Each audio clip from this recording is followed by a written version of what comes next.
여호와여, 내 기도를 들으시며 내 간구에 귀를 기울이시고 주의 진실과 의로 내게 응답하소서. 아멘. 다 같이 자리에 일어나셔서 사도신경으로 신앙을 고백하며 예배를 시작하겠습니다. 전능하사 천지를 만드신 하나님 아버지를 내가 믿사오며 그 외아들 우리 주 예수 그리스도를 믿사오니 이는 성령으로 잉태하사 동정녀 마리아에게 나시고 본디오 빌라도에게 고난을 받으사 십자가에 못 박혀 죽으시고 장사한 지 사흘 만에 죽은 자 가운데서 다시 살아나시며 하늘에 오르사 전능하신 하나님 우편에 앉아 계시다가 저리로서 산자와 죽은 자를 심판하러 오시리라. 성령을 믿사오며 거룩한 공예와 성도가 서로 교통하는 것과 죄를 사하여 주시는 것과 몸이 다시 사는 것과 영원히 사는 것을 믿사옵나이다. 아멘. 91장 찬양 드리겠습니다.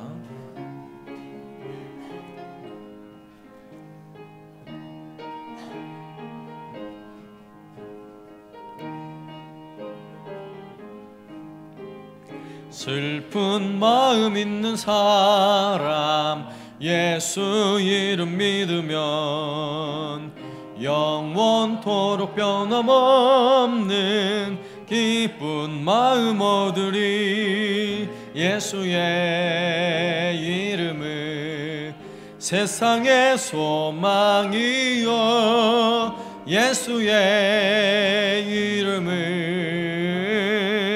전국의 기쁨일세. 거룩하신 주의 이름 너의 방패 삼으라. 환난 시험 당할 때에 주께 기도드려라. 예수의 이름은 세상의 소망이요 예수의 이름은 전국의 기쁨일세. 존귀하신 주의 이름 우리 기쁨 되도다. 주의 품에 안길 때에 기뻐 찬송 부르리. 예수의 이름은 세상의 소망이요 예수의 이름은 전국의 기쁨일세. 우리 갈 길 나간 후에 보좌 앞에 나가 왕의 왕께 경배하며 면류관을 드리리. 예수의 이름은 세상의 소망이요 예수의 이름은 전국의 기쁨일세. 아멘. 우리 함께 기도하겠습니다. 이 시간 기도할 때에 코로나로 인해서 온통 세상이 떠들썩하고 불안해하고 두려워하고 미래에 대하여 예측할 수 없는 이런 시대에 살아가는 바로 우리가 이 시대에 살아가고 있는데 여전히 변함없이 예수의 이름이 소망임을 알게 하옵소서. 오늘 예배한 우리 모든 성도들에게도 예수 이름으로 천국을 경험하며 은혜를 경험하며 성령 충만한 시간 되게 하옵소서. 우리 함께 기도하겠습니다. 하나님 아버지 감사합니다. 이 모든 질병의 위험으로부터 우리를 지키시고 인도하여 주시며 어려움의 때일수록 더 우리 마음을 하나님께 집중하여 하나님이 기뻐하시는 일에 우리의 삶을 다시 한번 돌아보며 주님이 마음 머무는 그곳에 우리의 마음이 멀게 하시고 주님이 바라보는 그것을 함께 바라볼 수 있는 은혜를 허락하여 주옵소서. 세상에는 이러한 질병으로 인한 많은 두려움과 공포로 가득합니다. 그러나 우리 예수님이 여전히 우리에게 소망임을 깨닫게 하옵소서. 오직 예수 그리스도 이름으로 기쁨을 맛보며 살아가게 하여 주옵소서. 주님을 의지하며 살아가는 주의 백성들을 위해 성령 충만한 은혜를 허락하여 주시고, 오늘도 예배를 통하여 우리 모두에게 부어주시는 충만한 은혜로 우리를 채우셔서 기쁨을 얻게 하옵소서. 말씀의 은혜를 경험케 하여 주시옵소서.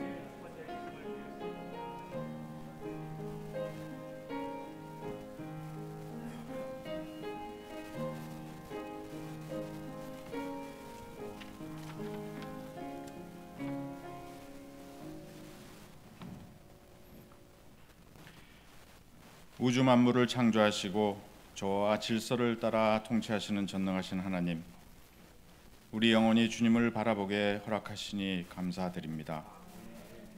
때로 우리가 이해하기 힘든 일과 사건들로 인해 믿음의 동요가 일어나기도 하지만, 그때마다 우리에게 하나님의 섭리에 대한 믿음을 주시니 감사드립니다.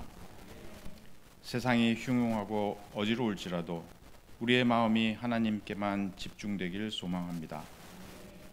비록 죄로 얼룩진 모습이지만 십자가의 보혈로 새롭게 하셔서 신령과 진리로 예배드리게 하옵소서. 우리가 드리는 예배 속에서 하나님의 손길을 느끼고 우리 가운데 행하시는 하나님의 마음을 깨닫는 은혜를 내려 주옵소서. 하나님의 말씀을 들고 단위에 서신 목사님을 도우셔서 선포되는 말씀으로 저희의 심령이 하나님의 은혜로 충만하게 하옵소서. 말씀을 통해 하나님에 대한 믿음과 열정이 부족했음을 깨닫고 진정한 회개를 통하여 우리의 심령이 회복되게 하시고 주님의 섬김과 사랑이 우리 안에서 온전히 이루어지기를 기도합니다. 영원한 소망을 주시는 주님, 우리 안에 주님이 계심을 감사드립니다. 그러나 주님, 우리가 살아가는 이 세상이 만만치 않습니다. 해결의 실마리가 잡히지 않는 코로나 바이러스 문제, 인간의 패역함이 그대로 드러난 사회 문제, 우리의 마음을 빼앗으려는 문화들이 넘쳐나고 눈과 귀를 자극하는 일들이 너무나도 많습니다. 우리 마음에 파수꾼을 세우지 않으면 우리는 어느새 죄를 짓는 도구로 전락하고 맙니다. 그러나 주님, 저희는 주님을 닮아가는 하나님의 사람이 되기를 소망합니다.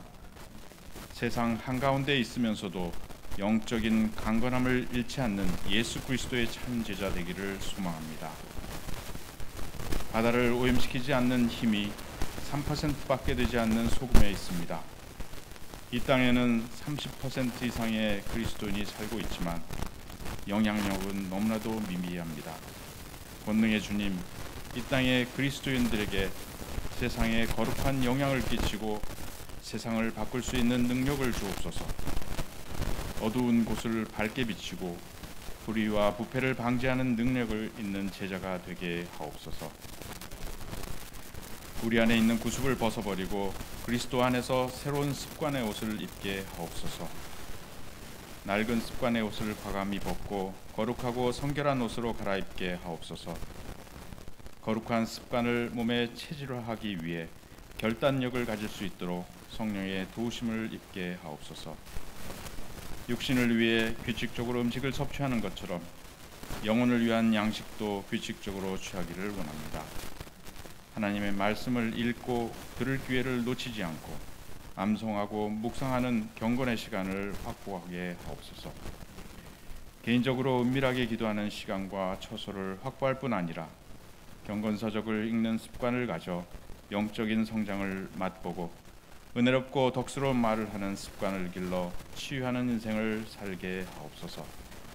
습관을 따라 경건의 본을 보이신 예수님을 본받게 하옵소서. 우리를 거룩한 하나님의 사람으로 만들어 가시는 예수님 이름으로 기도드립니다. 아멘.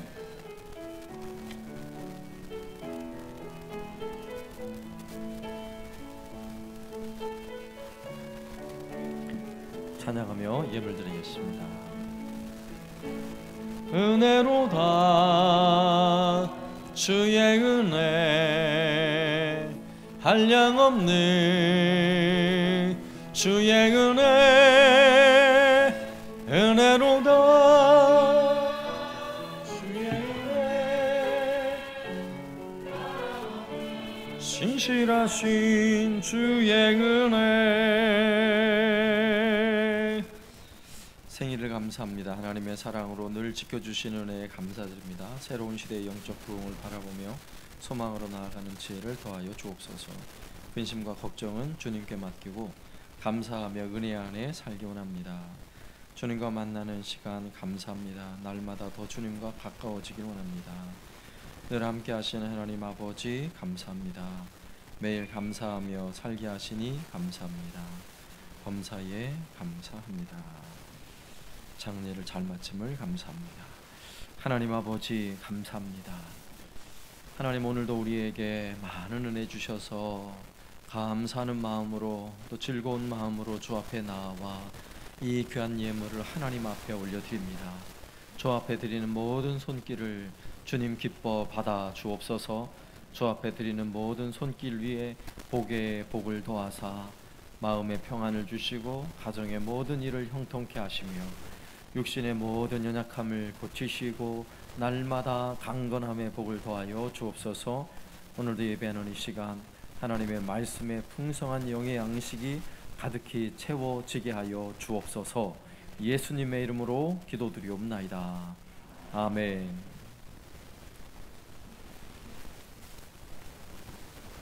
광고 드리겠습니다. 방역당국에서 교회에 대한 방역지침 강화 발령이 지난 금요일, 지난 10일 날 6시부터 발령이 되었습니다. 그래서 교회의 정기적인 예배 이외에는 모든 것을 금지한다, 이런 발령인데 우리 교회는 지난 주일을 계기로 해서 온 성도들이 함께 식사를 하고 또 주일 오후에 오후 학교를 하고 이렇게 하려고 이제 시작을 했는데 하자마자 또 이런 상황이 벌어졌습니다. 그래서 오늘 이 본예배 마치고 각 부서별로 바로 부서로 흩어지셔서 부서 모임을 오늘만 하겠습니다. 오늘만 하시는데 여러분 간식거리로 빵을 준비한 거 많이 있어요.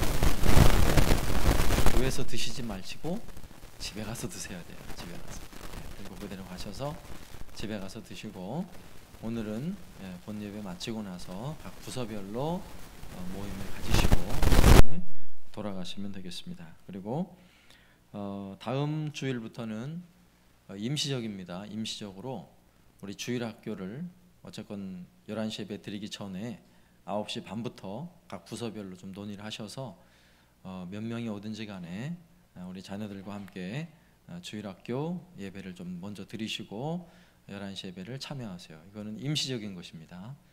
교회적으로 전체적인 계획을 다시 잘 수립을 해서 여러분에게 안내하기 전까지는 그렇게 우리 아이들과 함께 예배를 드려주시면 되겠고요. 구체적인 내용은 좀 기도하면서 좀 더 장기적으로 계획을 수립한 후에 다시 나누도록 좀 하겠고요. 그래서 각 주일학교는 그렇게 잘 챙겨주시기를 부탁드리겠고, 그 다음에 정부 당국의 이 금지 명령에 관하여서는 교단에서도 교단 차원에서 어떤 대응이 있으리라고 생각이 됩니다. 그래서 교단에서도 정확한 교회 지침을 어떻게 할지에 대한 내용이 아직 시달되지 않은 상황인데 좀 더 지켜보면서 교회적으로도 대응을 하도록 하겠습니다. 그래서 우리가 지금 펼치려고 했던 작은 예배 운동 이것도 잠시 중단을 하고요. 여러분 개인적으로 성경 읽기 운동이라든지 아멘 운동 이것은 가능한데 이 부분은 다음 주일부터 시작을 하도록 하겠습니다. 그래서 성경을 일독하거나 성경 쓰기에 신청하실 분들은 다음 주일 여러분 신청서를 따로 준비해 놓을 테니까 신청하시고, 또 아멘 운동은 여러분 받은 은혜들을 또 성도들과 함께 같이 간증하고 나누고 공유하는 그런 운동입니다. 그래서 이 두 가지는 여러분 좀 자발적으로 참여할 수 있도록 그렇게 잘 해주시면 감사하겠고요. 그리고 기타 나머지 작은 예배 운동이라든지 아니면 반찬 나눔 운동 이런 부분은 좀 무기한적으로 연기하도록 하겠습니다. 이 상황이 어떻게 되는지를 좀 고려하면서 대처를 좀 하도록 하겠고요. 그리고 이번 주까지 장마가 예고되어 있습니다. 이제 수요일까지 비가 오는 걸로 되어 있는데 교회 주변이 그동안 우리가 대청소를 올 들어서 한 번도 안 해가지고 많이 좀 지저분해요. 풀도 좀 많이 나 있고, 우리 김신수 장로님께서 뭐 지난 주간에 그냥 꼬박 나무를 자르고 수고를 많이 하셨는데, 교회 주변 터가 넓다 보니까 혼자 2명 뭐 해서는 일이 안 됩니다. 그래서 뭐 잔디도 깎고 화단 정리 좀 하고 마당에 풀도 좀 뽑고 하는 일들을 위해서 날짜는 따로 정하지 못하고요, 좀 시원할 때 하려고 일단 비가 딱 끝이자마자 공지를 할 겁니다. 그러면 시간이 되시는 분들은 좀 함께 참여하셔서 수고를 같이 해주시면 감사하겠습니다. 너무 많은 분은 안 오셔도 돼요. 근데 또 함께 시간 되시는 분들은 오셔서 유리창이라도 좀 닦으시고 또 수고를 해주시면 또 우리가 늘 예배하는 이 예배당 주변이 좀 깨끗하게 정돈이 될 것 같습니다. 네, 이상이고요. 오늘 은혜 나눔 시간은 우리 하람이 하유 하나님께 특별 찬양으로 찬양 올려드리겠습니다.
지나간 일들을 기억하지 않고 이전에 행한 모든 일 생각지 않으니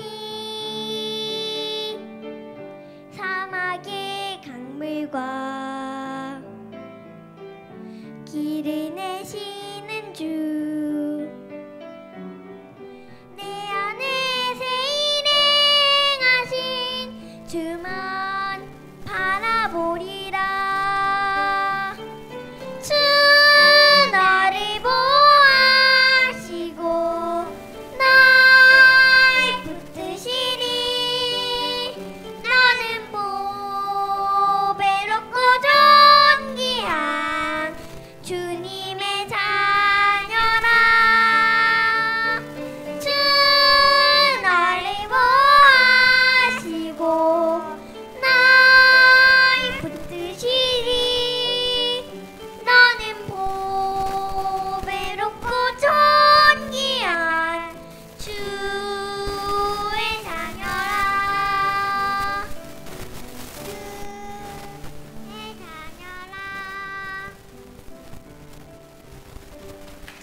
할렐루야. 감사합니다. 이 아이들이 어떻게 백성을 하게 됐냐면요. 우리가 지난 주일 이 찬양을 했는데 이 찬양이 너무 좋아서 애워버렸대요. 우리 하람을. 그래가지고 특송을 하게 됐는데 감사합니다. 여러분도 또 이렇게 은혜 되는 일들이 있으면 함께 특별 찬양으로 함께 참여해 주시면 감사하겠습니다. 자, 하나님의 말씀은 느헤미야 13장 1절에서 9절까지 말씀 보겠습니다. 구약성경 747쪽입니다. 느헤미야 13장 1절에서 9절까지 말씀을 제가 봉독하겠습니다. 그날 모세의 책을 낭독하여 백성에게 들렸는데 그 책에 기록하기를 암몬 사람과 모압 사람은 영원히 하나님의 총회에 들어오지 못하리니 이는 그들이 양식과 물로 이스라엘 자손을 영접하지 아니하고 도리어 발람에게 뇌물을 주어 저주하게 하였음이라. 그러나 우리 하나님이 그 저주를 돌이켜 복이 되게 하셨다 하였는지라. 백성이 율법을 듣고 곧 섞인 무리를 이스라엘 가운데에서 모두 분리하였느니라.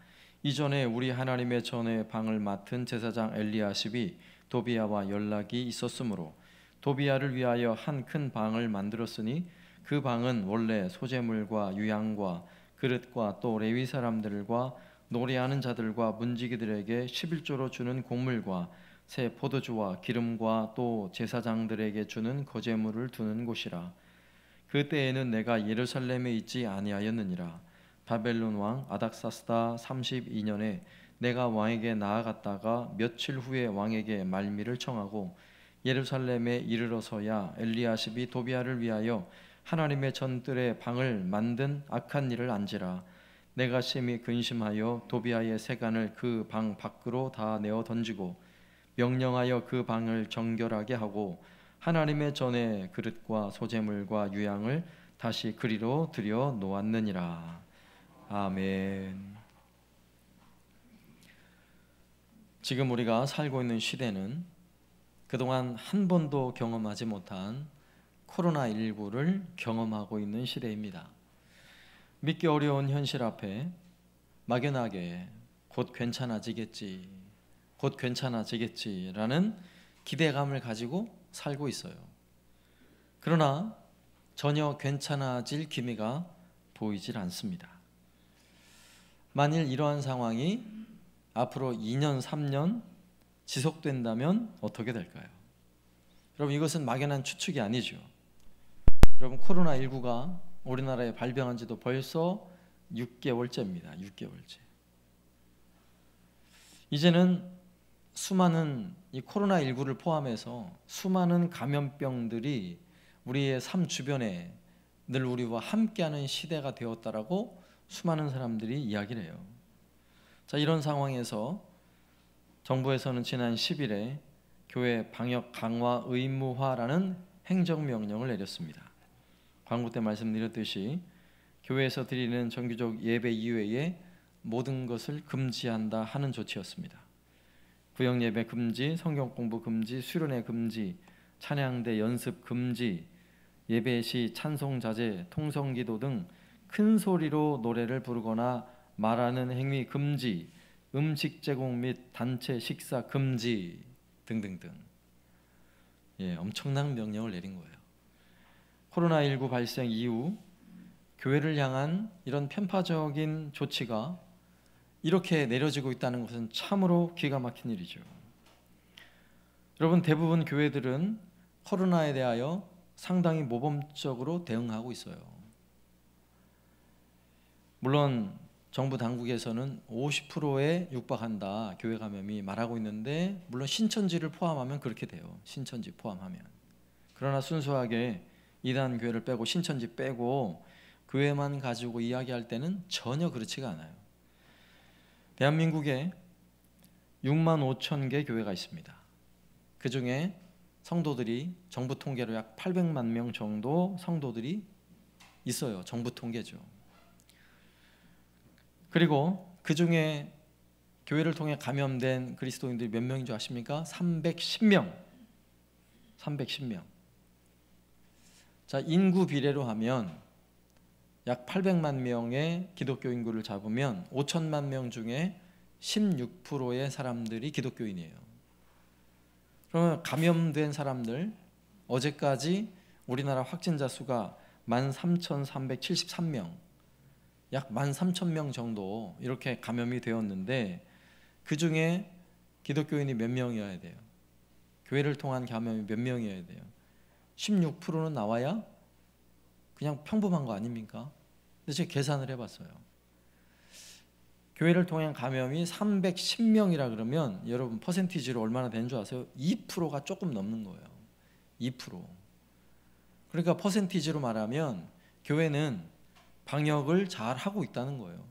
교회를 통한 방역은 사회 다른데, 여러분 클럽이나 아니면 일반 음식점이나 뭐 콜센터나 이런 데에서 벌어지는 것보다 현저하게 적다는 거예요. 그럼에도 불구하고 교회를 향해서 이렇게 당국에서 조치를 한 것에 있어서는 여러분 상당히 사실 큰 부담을 가져야 돼요. 여러분, 문제가 있는 거죠. 만일 정말 심각하다면, 이 감염이 정말 심각하다면 교회에 대한 이런 행정명령을 하는 것이 아니라 모든 모이는 단체에 대해서 똑같은 명령을 해야 돼요. 다른 데서는 밥을 안 먹습니까? 다른 데서는 함께 모여서 소모임을 안 합니까? 다 하잖아요. 이런 면에서는 우리가 좀 생각을 좀 했으면 좋겠고요. 자, 이제는 코로나19 이후 시대가 어떻게 될 것인가, 수많은 사람들이 생각을 하고 이야기를 합니다. 일단 코로나19 지금 이후에 과연 교회는 어떠할 것인가 또 한번 생각을 해봐요. 이전으로 돌아가고 싶은 마음은 간절해요.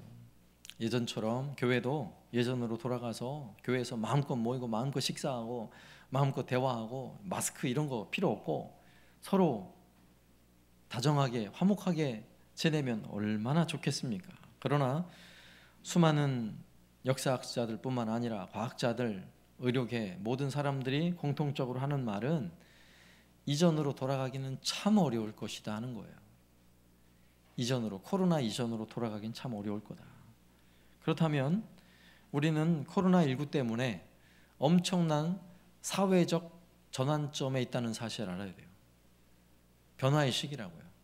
우리가 원하든 원하지 않든 사회는 엄청난 변화를 지금 하고 있는 거예요. 예전 시대, 코로나 이전과 이후가 완전히 다른 시대가 될 것이라고 생각을 해야 하는 것입니다. 이제 코로나 이후 시대에는 코로나가 당장 코로나는 끝날지 모르지만 또 다른 엄청난 감염들로 인해서 우리가 늘 우리의 일상에 감염을 조심하고 주의해야 하는 이런 시대가 도래한다는 거예요. 자, 이런 의미에서 우리가 살아가는 이 시대에 엄청난 변곡점에서, 변곡점이라는 것은 가다가 뭔가 탁 꺾이는 순간이잖아요. 그런 시대적 변곡점에 있는 우리에게 오늘 주어진 본문의 말씀도 상당히 의미가 있는 말씀으로 우리에게 다가옵니다. 왜냐하면 유다 백성들에게도 그들의 시대적인 엄청난 변곡점에 서 있기 때문에 그래요. 그들은 바벨론의 포로가 되어 끌려간 후에 다시 예루살렘으로 돌아왔습니다. 예루살렘으로 돌아와 그들이 성전을 짓고 그리고 성벽을 완공했죠.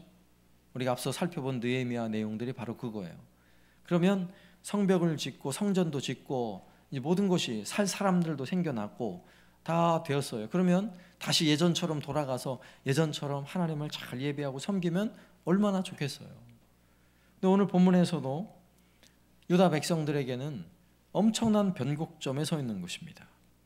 그들이 선조들의 땅, 그들의 선조들이 하나님과 약속해서 얻었던 그 약속의 땅, 그리고 하나님의 성전에 있는 바로 그 예루살렘에서 이제 새로운 삶이 시작되게 되는데, 성전은 지어졌고 성벽은 완공되었지만 이제 그들의 삶은 완전히 변해 있다는 사실을 우리가 주목해야 돼요.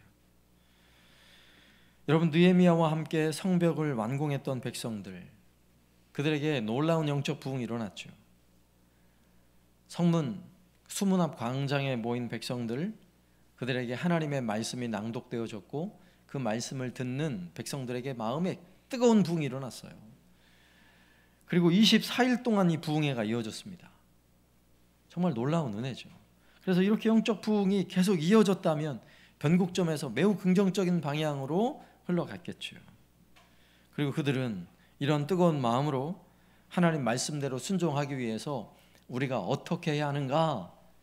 그래서 그들이 해야 할 일들, 이방인과 결혼하지 않겠다, 안식일 우리가 철저히 지키겠다, 그리고 하나님께 11조를 구별하여 분명히 드리겠다라고 약속을 하고 서명을 하고, 그리고 인봉하여서 그들이 철저히 말씀대로 살 것을 다짐하기까지 했습니다. 자, 이 정도라면 그들은 정말 완전히 다른 시대에 정말 긍정적인 면모를 가진 그런 시대로 변화될 것을 우리가 충분히 기대할 수 있어요. 그런데 자, 오늘 우리가 읽었던 본문 1절에서 3절까지는 그러한 유다 백성들의 심령에 놀라운 영적 부흥이 일어나는 이 부흥의 끝자락에 한 번 더 그들의 부흥과 개혁의 의지를 살펴볼 수 있는 내용이 1절에서 3절까지예요. 자, 1절에서 3절을 제가 한번 읽어볼 테니까 한번 들어보세요. 그날 모세의 책을 낭독하여 백성에게 들렸는데 그 책에 기록하기를 암몬 사람과 모압 사람은 영원히 하나님의 총회에 들어오지 못하리니 이는 그들이 양식과 물로 이스라엘 자손을 영접하지 아니하고 도리어 발람에게 뇌물을 주어 저주하게 하였음이라. 그러나 우리 하나님이 그 저주를 돌이켜 복이 되게 하셨다 하였는지라. 백성이 율법을 듣고 곧 섞인 무리를 이스라엘 가운데에서 모두 분리하였느니라. 자, 유다 백성 공동체에 섞여 있는 무리들이 있었어요. 그 중에 암몬과 모압 사람들, 그들은 암몬과 모압 족속은 이스라엘 백성과는 아주 철천지 원수지가 아니었어요. 왜냐하면 이스라엘 백성이 애굽에서 나와 가나안 땅에 바로 들어가기 직전에 이 암몬과 모압은 이스라엘 백성을 거부를 했어요. 그 앞을 지나가는 걸 거부를 했죠. 뿐만 아니라 거짓 선지자를 앞세워서 이스라엘 공동체를 향하여 저주를 퍼붓게 했어요. 그러나 오늘 말씀에 있는 것처럼 저주가 변하여 오히려 복이 되게 하셨죠, 하나님은. 그리고 뿐만 아니라 이스라엘 남자들을 그들을 유혹하여서 우상을 섬기게 하는데, 우상 앞에 우상을 섬기고 아주 음란한 행위를 하게 하는 그런 아주 악한 민족이었어요. 그래서 이스라엘 공동체가 거룩을 훼손하는 그런 일들이 벌어졌는데, 이런 일 때문에 암몬과 모압은 이스라엘 총회, 이스라엘 공동체에서 받아줄 수 없다는 율법이 제정되었습니다. 자, 이러한 암몬과 모압 사람들이 오늘 본문에서 느헤미야 시대에 예루살렘 공동체에 함께 포함되어져 있는 거예요. 그래서 그들을 분리해냈다 하는 것이 3절까지의 말씀이에요. 자, 여기까지는 아주 좋아요. 그들이 새롭게 변화될 방향성이 아주 긍정적이에요. 여전히 은혜가 있고 의지가 있고 말씀대로 살고 싶은 뜨거운 열망들이 있어요. 그러나 그런 어떤 일이 벌어졌나요? 자, 6절 말씀을 보면, 자, 그때에는 내가 예루살렘에 있지 아니하였느니라. 바벨론 왕 아닥사스다 32년에 내가 왕에게 나아갔다가 며칠 후에 왕에게 말미를 정하고. 자, 그때에 내가 예루살렘에 있지 않았대요. 여기서 나는 누굽니까? 느헤미야죠. 느헤미야. 느헤미야는 왕으로부터 얻었던 12년의 휴가를 마치고 다시 페르시아로 돌아가요. 그리고 돌아갔다가 다시 예루살렘 총독으로 임명을 받아 다시 예루살렘으로 돌아오기까지의 약 3년이라는 기간이 흐르게 되는 거예요. 그 3년이 지나는 시간 동안 예루살렘에서 어떤 일이 벌어졌는지를 기록하고 있는 거예요. 이것이 마지막 내용까지요. 그리고 그 잘못된 내용들을 마지막으로 한 번 더 개혁하는 장면이 이제 13장에 나와 있는 말씀인데,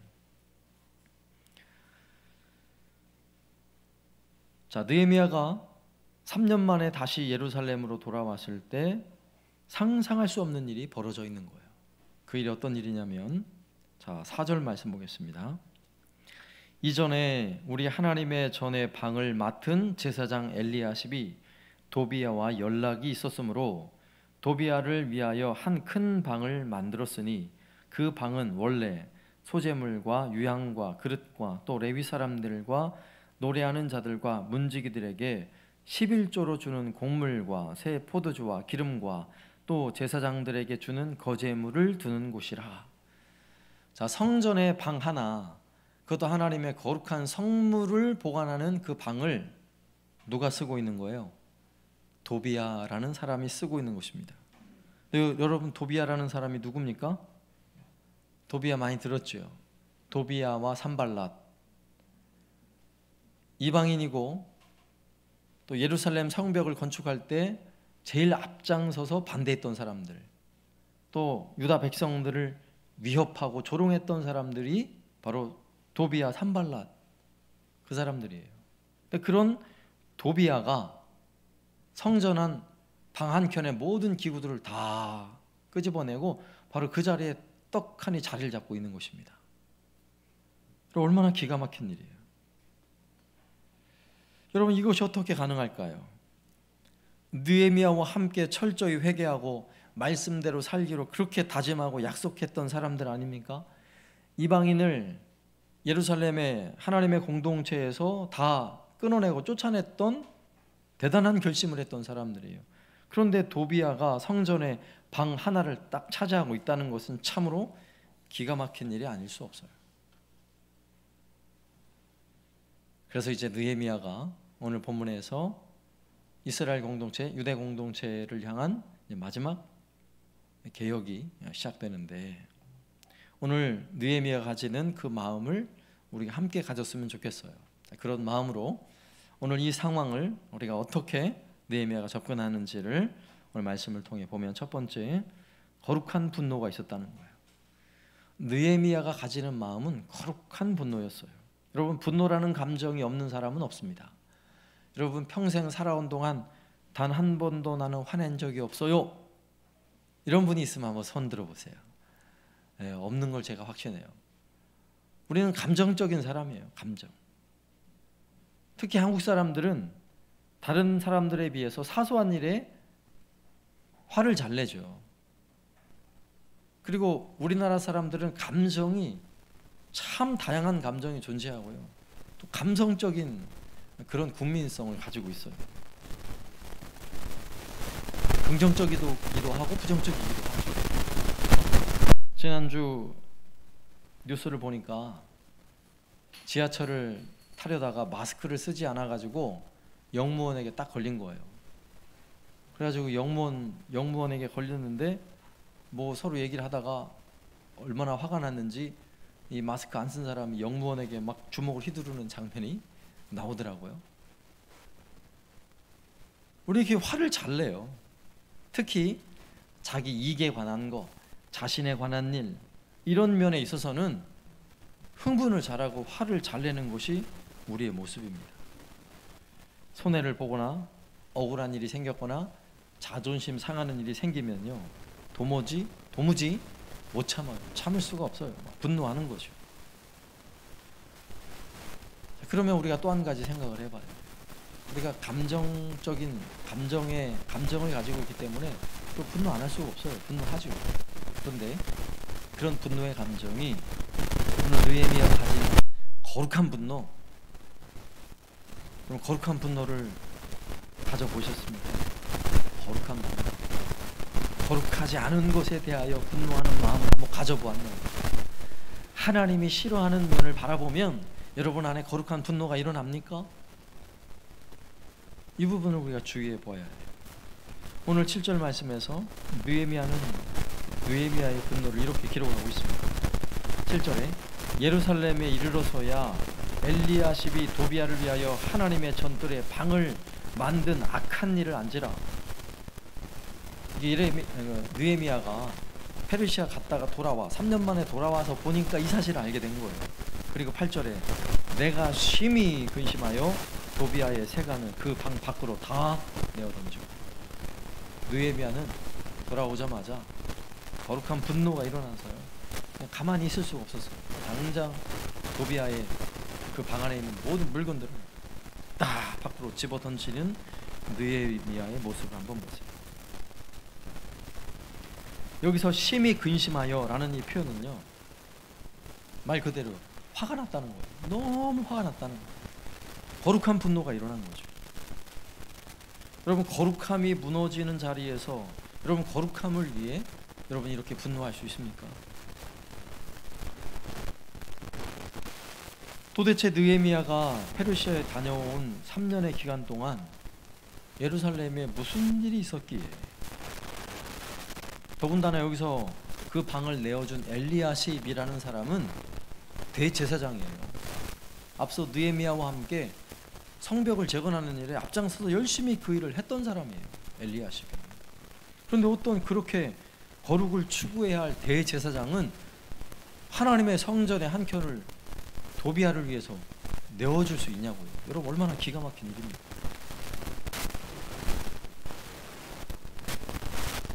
도비야와 산발랏은 놀랍게도 엘리야십이라는 대제사장과 혼인관계, 사돈관계라고, 사돈관계. 도비야, 산발랏 둘 다. 이 도비야와 산발랏과 왜 이렇게 혼인관계를 맺었을까요? 그들은 그 당시 실세였어요. 많은 재력을 가지고 있는 사람, 그리고 권력을 가진 사람이에요.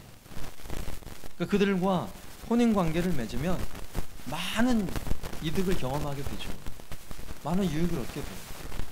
그래서 아마 생각했을 거예요. 결혼관계 맺고 자녀들이 함께 결혼해서 사돈이 되고, 그 다음에 많은 방 중에 성전에 뭐 방 하나쯤 내줘도 괜찮겠지라는 생각을 했겠죠. 그러나 이 얼마나 기가 막힌 일인가. 도무지 있을 수 없는 일이 벌어지군요. 여러분, 대제사장이지만 이렇게 세속화되고 거룩하지 않은 것을 접하며 거기에 물들기 시작하면요, 거룩한 분노가 사라집니다. 여러분, 거룩한 분노가 사라지면 어떻게 되는 줄 아십니까? 사울 왕 때에 블레셋과의 전쟁이 벌어지죠. 블레셋에는 아주 유명한 장수가 있어요. 골리앗이라는 장수예요. 키가 3m나 되는 엄청난 등치에 아무도 그를 이길 수가 없어요. 그런 골리앗이라는 장수가 이스라엘 군대를 향해서 하나님을 모독하는 말들을 막 쏟아내는 거예요. 그런데 그렇게 하나님을 모독하는 그러한 현장에 있는 사울 왕도 거룩한 분노가 없어요. 그 말을 듣고 있는 이스라엘의 수많은 장군과 병사들 중에 거룩한 분노를 가지는 사람이 성경에 보니까 한 사람도 없어요. 그러면 거룩한 분노를 가지지 않으면 그들에 있는 마음은 뭔지 아십니까? 두려움밖에 없는 거예요. 두려워서 벌벌 떨고 있는 거예요. 그런데 바로 그 전쟁터에 누가 찾아와요? 10대 소년 다윗이 찾아옵니다. 다윗이 형님들에게 전쟁터에 도시락 들고 온 거예요.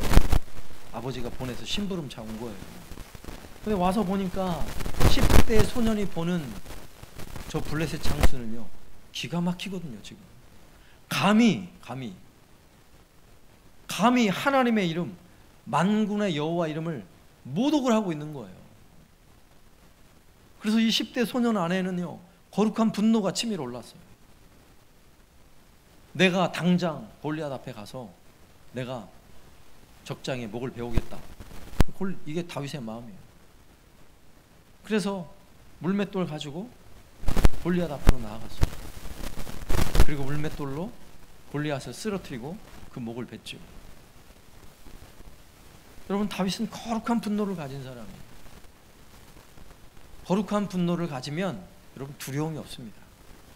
블레셋의 골리앗 얼마나 두려운 존재예요. 그러나 거룩한 분노를 가지면 두렵지 않다니까요. 여러분, 이 세상 교회를 향하여 하는 태도들을 보면요, 여러분 두렵습니까? 두려워하지 마세요. 거룩한 분노를 가지세요. 거룩한 분노. 여러분, 코로나가 두렵습니까? 두려워하지 마시고요, 거룩한 분노를 가지세요. 거룩한 분노란, 코로나라는 이 질병도 결국은 우리의 죄로부터 비롯된 거죠. 인류의 죄예요. 하나님 주신 이 아름다운 지구의 이 자연 환경들을 하나님 말씀대로 제대로 관리하지 못하고 우리가 탐욕의 눈이 어두워 온 세상 사람들이 이렇게 살다 보니까 온 지구가 감염이 되는 거예요. 여러분, 이런 것에 대한 거룩한 분노를 가지셔야 돼요. 우리 자신에 대한, 우리 하나님 앞에서의 거룩한 분노. 그리고 두 번째는요, 성전을 더럽히는 것들을 다 내다 번졌어요. 여러분, 더러운 것들을 다 버려야 하는 것입니다. 거룩한 분노 다음에 일어나는 우리 행동이에요. 더러운 것을 갖다 버려야죠. 여러분, 채워지는 원리는 그냥 무작정 채우는 게 아니에요. 먼저 비워야 채울 수 있는 것입니다. 여러분, 요리하는 사람이 설거지 산더미처럼 쌓아놓고 요리하는 거 봤어요? 맛있는 음식을 해야 되는데 예전에 먹다 남은 된장찌개에다가 그냥 새로운 요리하는 사람 봤냐고요? 그럼 맛이 안 나죠. 그렇게 먹을 수도 없어요. 다 비우고 나서 깨끗이 설거지하고 그리고 나서 새로운 요리를 해야 되는 거죠. 여러분, 느헤미야가 3년 만에 예루살렘으로 다시 돌아왔을 때 기가 막힌 광경을 목격했죠. 그때 느헤미야가 어떻게 행동했습니까? 8절에 다시 한번 보죠. 내가 심히 근심하여 몹시 화가 나서 도비아의 세간을 그 방 밖으로 다 내어 던졌어요. 느헤미야는요, 당장 그 방 안에 있던 도비아의 물건들, 도비아는 그 당시 귀족이에요. 귀족, 실세고 돈 많은 사람이고 권력자예요. 그의 물건을 누가 함부로 손댈 수 있겠어요? 그러나 느헤미야는요, 거룩한 분노로, 그리고 성전을 더럽히고 있는 그의 모든 집기들을 다 밖으로 던져버리는 거예요. 도비아의 옷을 던져버리고, 도비아의 이불을 던져버리고, 도비아가 쓰던 탁자와 의자를 밖으로 집어 던지는 겁니다.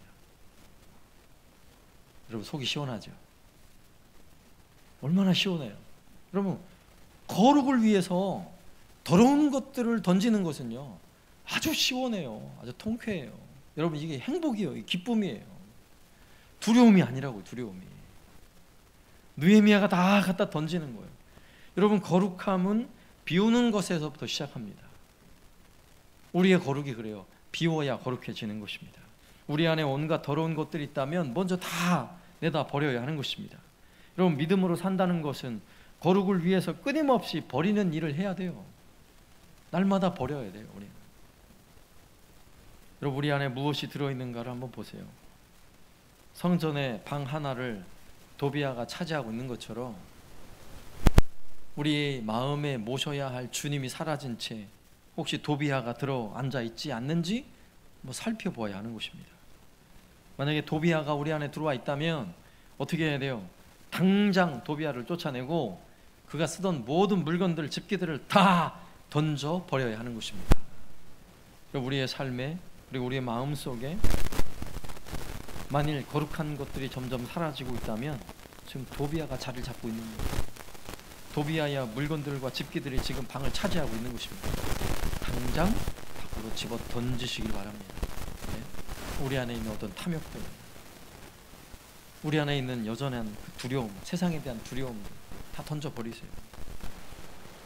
여전히 내가 끊지 못하고 있는 죄악의 고리들 그럼 다 끊어내야죠. 잘못된 생각들, 마음들, 여러분의 잘못된 생활 태도, 하나님 기뻐하지 않는 모든 것들 여러분 끊어내세요. 끊어내요. 던져내야 돼요. 그걸 던져내면 놀라운 은혜로 채워질 줄로 믿습니다. 그래서 세 번째는 비우고 나면 거기에는 거룩한 것으로 다시 채워야 돼요. 거룩한 것으로. 여러분, 거룩한 것으로 채우라. 이게 뭐냐면 성령으로 충만하라는 말이에요. 여러분, 가장 거룩한 영, 성령이에요. 성령으로 나를 가득히 채우면 내 안에 다시금 더러운 것들이 채워질 수가 없는 것입니다. 느헤미야는 도비아를 쫓아내고 그 방에 다시 거룩한 집기들로 채워 넣었어요. 성전에서 사용되는 기구들과 하나님께 드려지는 거룩한 성물들로 다시 채워 넣습니다. 9절 말씀, 명령하여 그 방을 정결하게 하고 하나님의 전의 그릇과 소재물과 유향을 다시 그리로 들여 놓았느니라. 아멘. 여러분, 그 방 안에 있어야 할 성전에 거룩한 기구들을 갖다 놓은 것입니다. 그 방 안에 있어야 할 거룩한 성물들, 소재물과 유향, 거룩한 예물들을 다시 채워 놓은 것입니다. 여러분, 비우는 것도 중요하죠. 그러나 더 중요한 것은 그 비워진 자리에 거룩한 것을 채워야 하는 것입니다. 여러분, 세상의 인문학에서도 자꾸 비우라 그래요. 마음을 비우라. 그리고 다른 종교에서도요, 마음을 비우라는 이야기는 많이 해요. 그러나 여러분 명심하세요. 우리의 비워진 마음을 마귀도 엄청 좋아해요. 우리의 비워놓은 마음을 가만히 내버려 두면 마귀가 그리로 쏙 들어와요. 도비아가 쏙 들어오듯이 마귀가 쏙 들어오는 것입니다. 마음을 비우면 뭐 해탈의 경지 이러고, 마음을 비우면 거기가 천국이고, 마음을 비우면 평화가 찾아온다고 그러는데요. 아니요. 마음은 비울 수가 없어요. 비워놓으면 다른 게 뭐가 채워지게 돼 있는 거예요. 그래서 우리는 마음을 비웠다면 곧바로 거기에 성령을 채워야 하는 것입니다. 네? 거룩함을 채워야 하는 거예요. 거룩함을. 여러분, 마귀는요, 지난 주일도 말씀드렸어요. 마귀는 누구를 제일 두려워한다 그랬죠? 힘있고 능력 있는 사람이 아니에요. 거룩한 사람을 제일 두려워해요. 그 마음이 거룩함으로 가득 채워진 사람은 마귀가 손을 쓸래야 쓸 방법이 없어요. 왜요? 마귀가 뭘 채워낼 방법이 없거든요. 성령에 꽉 차 있어서, 우리 예수님으로 가득 차 있어서 뭐 채워질 방법이 없는 것입니다. 그래서 마귀는요, 거룩한 사람을 제일 두려워하는 것입니다. 그런 마음을 마귀에게 빼앗기지 않으려면 거룩한 것으로 채우시길 바랍니다. 여러분, 하나님은 거룩하신 분이에요.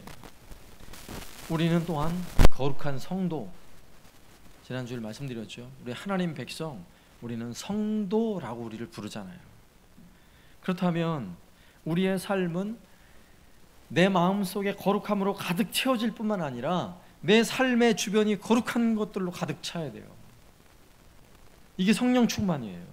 여러분, 성령 충만한 사람의 그 주변이 온갖 더러운 것으로 주변이 이렇게 채워질 수 있습니까? 그럴 수 없는 거예요. 거룩하면, 성령으로 충만하고 예수님으로 가득히 채워지면요, 내 삶의 주변이 다 거룩해지게 돼 있어요. 여러분, 우리가 코로나19를 경험하고 있는 이 시대에 우리가 추구해야 할 방향은 바로 여기에 있습니다. 포스트 코로나 이후의 세상이 어떻게 바뀌든지 여러분 상관하지 마세요. 중요한 것은 우리의 본질은 여기에 있습니다. 우리의 마음을 비우고 우리 주변의 더러운 것들을 비우고 거룩함으로 채워가는 것입니다. 거룩한 것으로, 하나님이 기뻐하는 것들로 채워가기 시작하면 코로나 이전이든 이후든 아무 상관없어요. 성경은 변함없이 이것을 하나님 백성들에게 요구하고 있어요. 구약이든 신약이든, 코로나 이전이든 이후든 상관이 없습니다. 우리가 가야 할 방향성은요, 거룩을 추구하는 것입니다. 거룩. 내 안에 거룩을 추구하고 내 삶의 주변에 거룩을 추구하는 거예요. 자, 이것을 조금 더 쉽게 여러분 이해할 수 있도록 말씀을 드리면, 오늘 예루살렘에 있던 유대 백성들도 이미 다 서약했던 내용들이에요. 여러분, 그 내용들이 무엇입니까? 거룩을 위해서 그들이 힘써야 할 내용. 첫 번째, 시간을 거룩하게 구별하는 거예요. 시간에 관한 거룩. 우리의 시간, 우리의 주어진 시간을 거룩하게 하나님께 구별하는 게 무엇입니까? 이렇게 주의 날에 하나님을 예배하는 거예요. 구별된 그 날에 하나님을 잘 섬기고 예배하여 구별된 날, 하나님을 예배하는 날을 구별할 수 있는 것, 이게 시간의 구별이에요. 여러분, 이것이 여러분의 삶을 거룩으로 채워가는 첫 번째 방법이에요. 여러분, 두 번째는 뭔지 아십니까? 물질의 거룩이에요. 물질의 거룩. 우리의 물질을 거룩하게 구별하여 하나님께 드리는 것이요, 하나님이 우리에게 주신 것 가지고 하나님께 드리는 것입니다. 11조 예물을 드리고 감사 예물을 드리고 하나님께 구별된 것을 하나님께 구별하여 드릴 수 있는 거룩이 회복되어야 하는 것입니다. 물질의 거룩. 그 다음에 세 번째는요, 관계의 거룩이에요. 관계의 거룩. 하나님의 공동체는 끊임없이 반복되는 것은 섞인 무리들을 구별해내는 것입니다. 우리 하나님의 공동체는 하나님의 거룩한 백성들이 이렇게 교회라는 공동체를 이루어서 하나님을 예배하고 섬기는 거예요. 그러나 우리가 여전히 세상과 함께 공존해요. 여러분의 삶에 여러분의 친구들, 여러분 세상과 긴밀하게 연결되어서 여러분이 그들을 거룩함으로 끌어낼 수 없다면 끌어내야 돼요. 그 관계를 유지하면 안 돼요. 물들 수밖에 없어요. 여러분에게 좋지 않은 영향을 미치고 끊임없이 여러분을 죄악으로 유혹으로 여러분을 유혹하는 그런 관계의 끈이 있다면 여러분 잘라내야 돼요. 그리고 거룩한 공동체 안으로, 교회 안으로 들어와야 돼요. 그리고 거룩한 성도들과 함께 거룩한 일을 함께 힘써야 하는 것이 우리에게 주어진 숙제인 것입니다.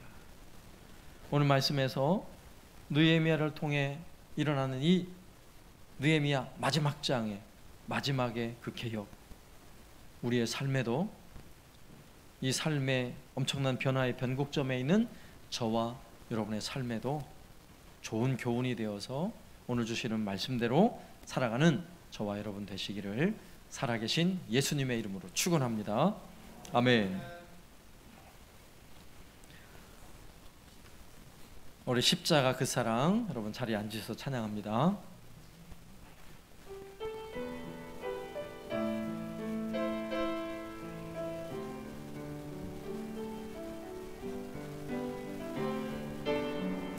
십자가 그 사랑 멀리 떠나서 무너진 나의 삶 속에 잊혀진 주의 돌 같은 내 마음 어루만지사 다시 일으켜 세우신 주를 사랑합니다. 주 나를 보호하시고 날 붙드시니 나는 보배롭고 존귀한 주님의 자녀라. 주 너를 보호하시고 널 붙드시리.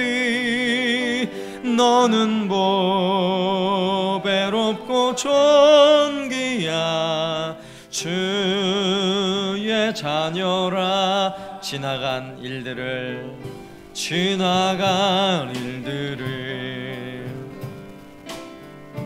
기억하지 않고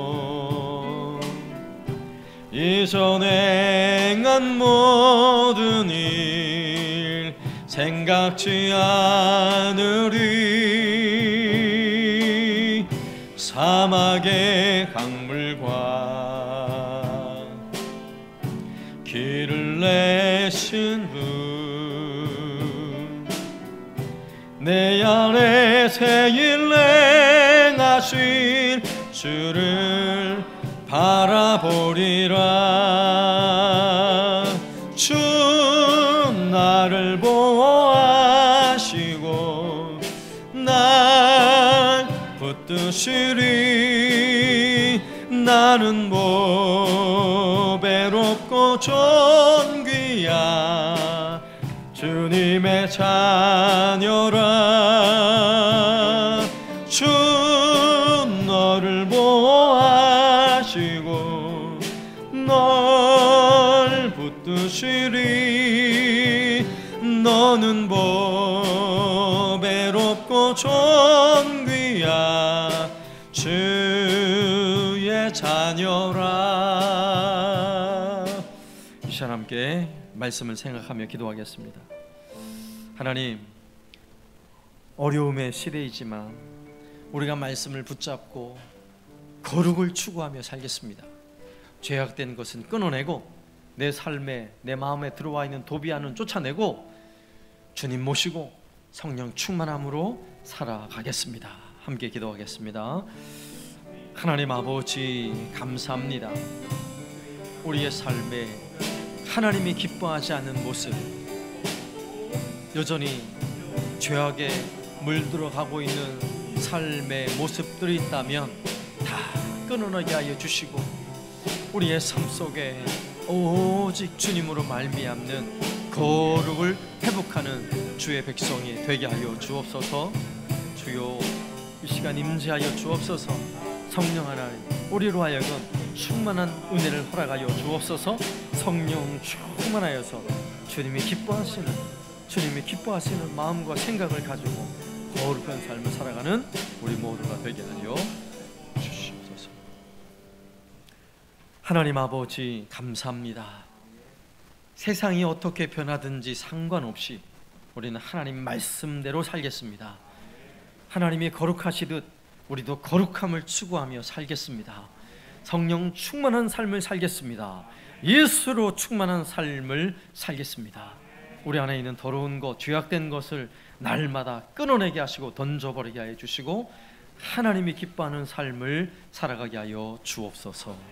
예수님의 이름으로 간구하오며, 지금은 우리 주 예수 그리스도의 은혜와 아버지 하나님의 극진하신 사랑하심과 성령님의 교통하심이 오늘도 힘써 주님을 섬기며 주님이 기뻐하시는 삶을 살아가기를 소망하는 우리 모든 성도들 머리 위에 이제로부터 영원토록 함께 있을지어다. 아멘.